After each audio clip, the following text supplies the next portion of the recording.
every part of our country and a loyal steward of our bottom-up economic transformation agenda, whom together with many others we crafted to take our country to the next level.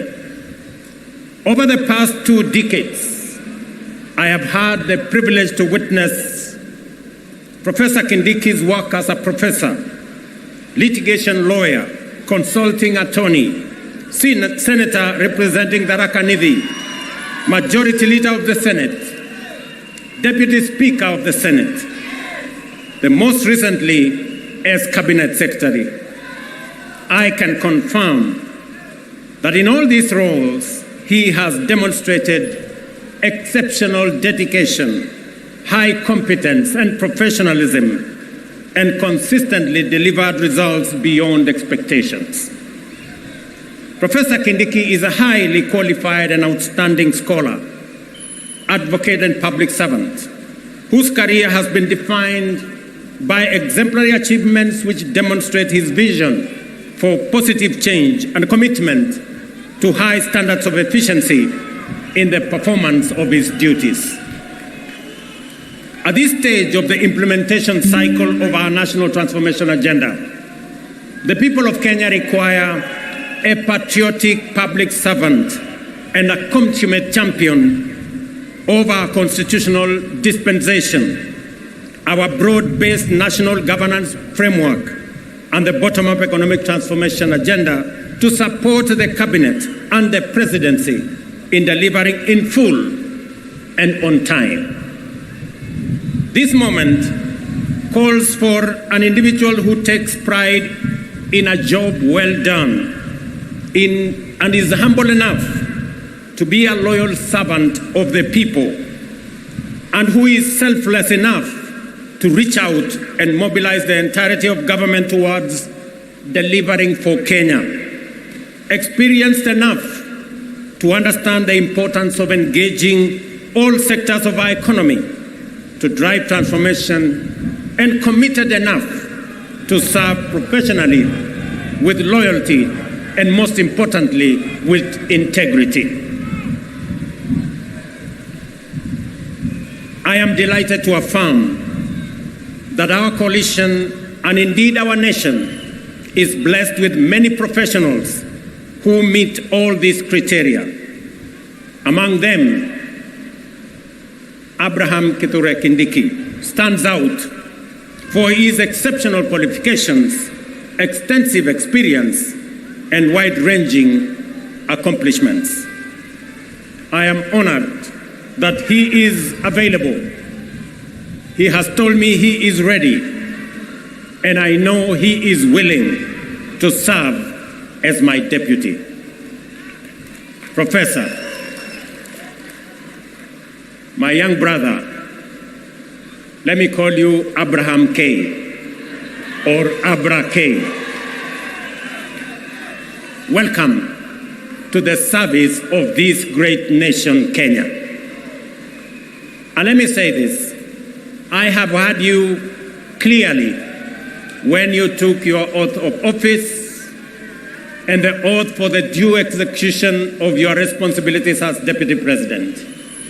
You have said 2 fundamental things in your oath.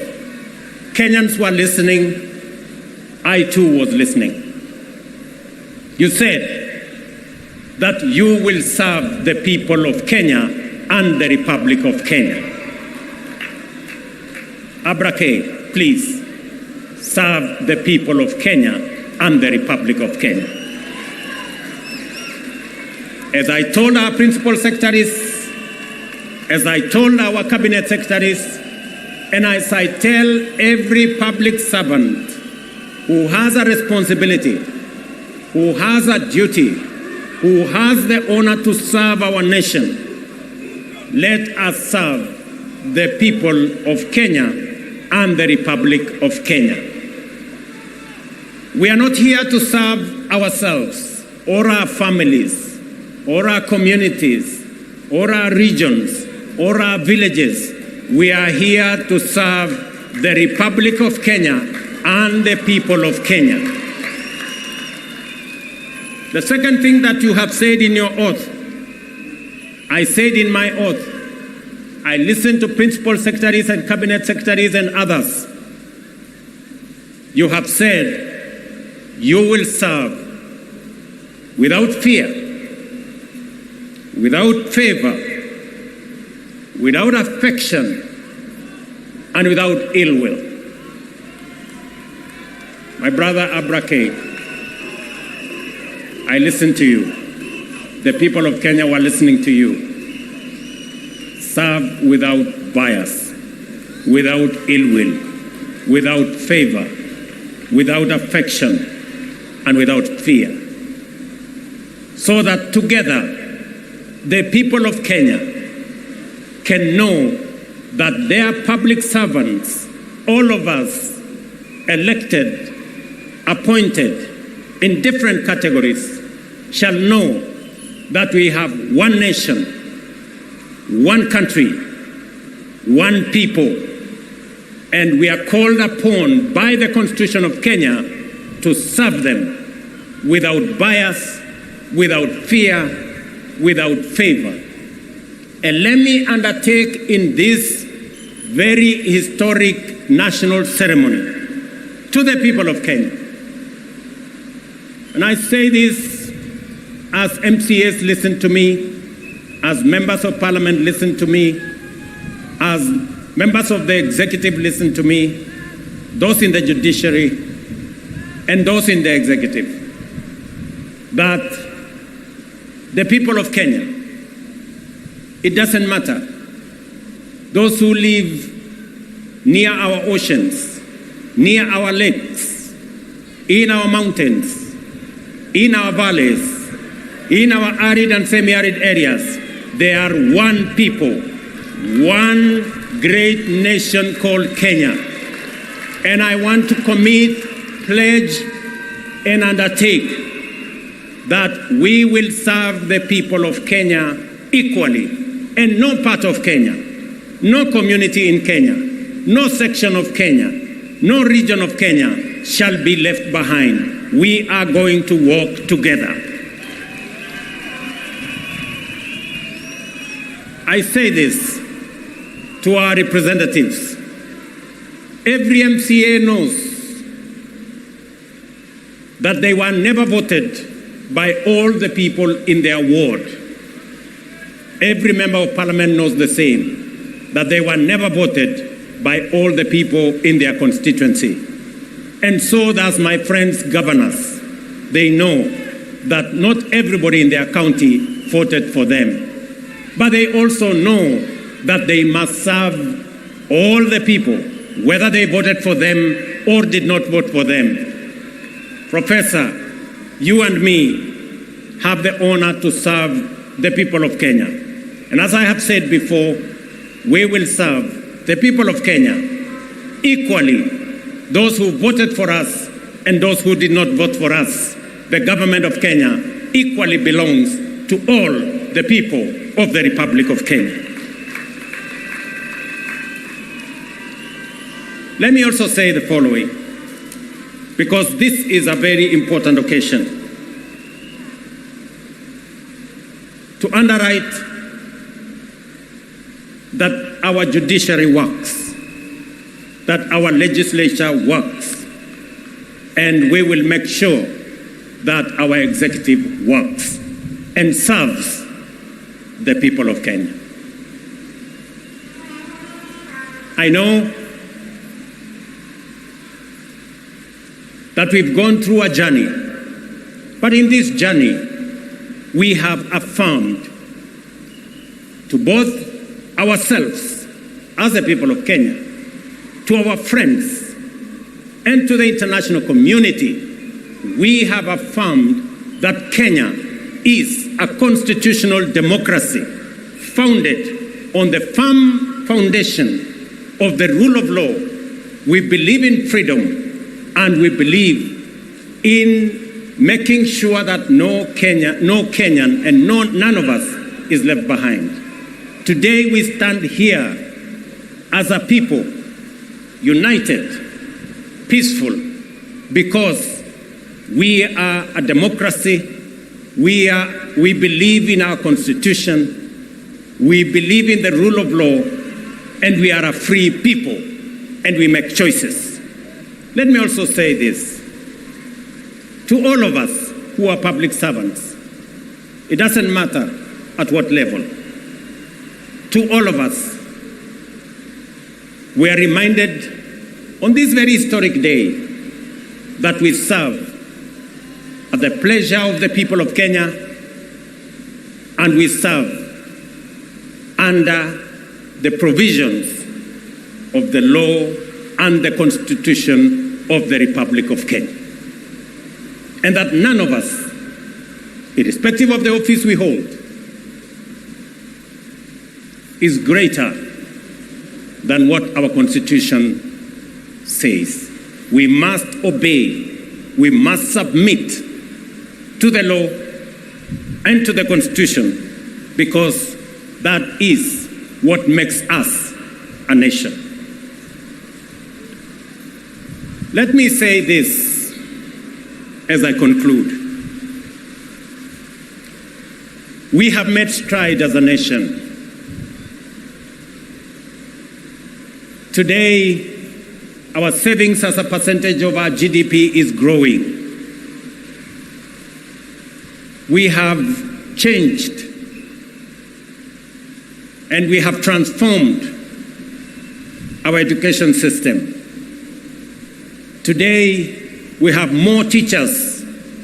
We just announced another 20,000 teachers. We have a new funding model that is student-based, which we are refining to make sure that no child in Kenya is left behind. My dear Professor Kindiki, I need your voice. I need your intellect to help me and to help members of our cabinet to profile the things we are doing, to speak to the things that we are doing. I have almost become a lonely voice in the executive, especially in the presidency, speaking about our projects, speaking about our programs, elaborating on what we are doing. You are eloquent, my brother. You're intelligent, my brother. I am confident that you will do that which I have missed for the last 2 years. I know you will.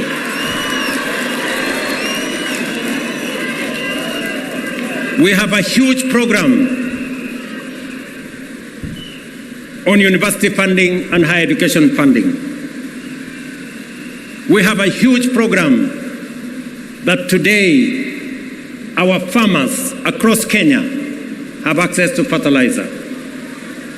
We have a huge program on expanding our irrigation. We have a big program on what we are doing. We need your voice, and we need the voice of those of us in the executive to provide leadership and to see to it that indeed we achieve what we wrote into our Constitution. Today, as we wrote in our Constitution,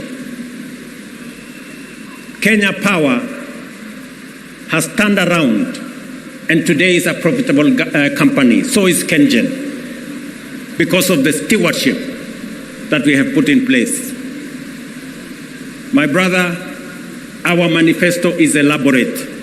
Our manifesto is transformative. We are implementing it page by page, paragraph by paragraph, chapter by chapter, because we have to transform this great nation, and failure is not an option. We must. We have a big program on rural electrification to connect close to 300,000 homes across Kenya. I need your support to the Ministry of Energy, who are doing a wonderful job in that exercise. We have a big program on markets across Kenya. We have a big program on housing across Kenya. Today, we have 160,000 people working in a housing program. By December, actually next month, we will begin to hand over the first 1,000 houses under our program, under the program that will make ordinary people, Mama Mboga and Boda Boda, pay 3,000 shillings every year and access housing in the Republic of Kenya. My brother, let me tell you, our universal health coverage is underway with a bit of challenge initially, but now we are moving. And I want to tell the people of Kenya, we are going to transform this nation. And we have the team. And Professor, welcome to the team that is going to transform Kenya into a great nation that is going to make every Kenyan proud. Let me conclude by saying we have what it takes to transform the Republic of Kenya. And I am committed to making sure that whatever it takes, whatever decisions that have to be made, we will make them so that our nation can truly be transformed. As I talk to you, 10,000 young people are now engaged in climate works in Nairobi. We intend to take that in the next few months into 40 and 50,000 young people. And I commit to the people of the great city of Nairobi that we are going to clean the Nairobi River and we are going to transform it into a better, different causeway as we transform the city in the sun, the headquarters of the environment in the world, where we have UNEP in Nairobi. We're also going to roll out the program that will make sure that we tap into the private sector and make sure that we can work through public and private partnership to make sure that we roll out some of the urgent, important programs that are important for the transformation of our nation. Let me conclude by asking all of us, members of the legislature, members of the judiciary, especially our investigative institutions, to make sure that we ensure that public resources are used efficiently, effectively. I call upon the Office of the Director of Public Prosecution, the offices of the DCI and the offices of the IG to work with the judiciary so that the corrupt can be firmly, decisively dealt with in the Republic of Kenya, and the citizens of the Republic can get their due in the expenditure of public resources. I know that of recent, we have seen incidences of our girls, our mothers, our women who have been murdered in cold blood. And let me say this, that the DCI and all the investigative authorities in the Republic of Kenya must stand up to these criminals, and we must deal decisively and firmly. And I want to ask us as a society to be careful with strangers, to be careful with people who lure our girls, our women into situations that compromise their security. But we must be on the lookout, all of us as a nation. This is yet another moment. This is yet another beginning. And I am confident that we are going to take Kenya to the next level. Professor Kindiki, as you and all know, there is much to be done to fulfill our commitments and set our nation on the path to prosperity. I expect you to embark on your duties with dispatch and zeal.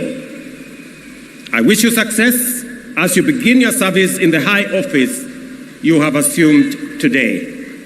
May God bless you. May God bless your family. And may God bless our great republic, the nation of Kenya. Asanteni sana. Mungu awabariki. Na tutasonga mbele pamoja. Asanteni. Naomba sote sasa tusimame wima kama ishara ya uzalendo wetu.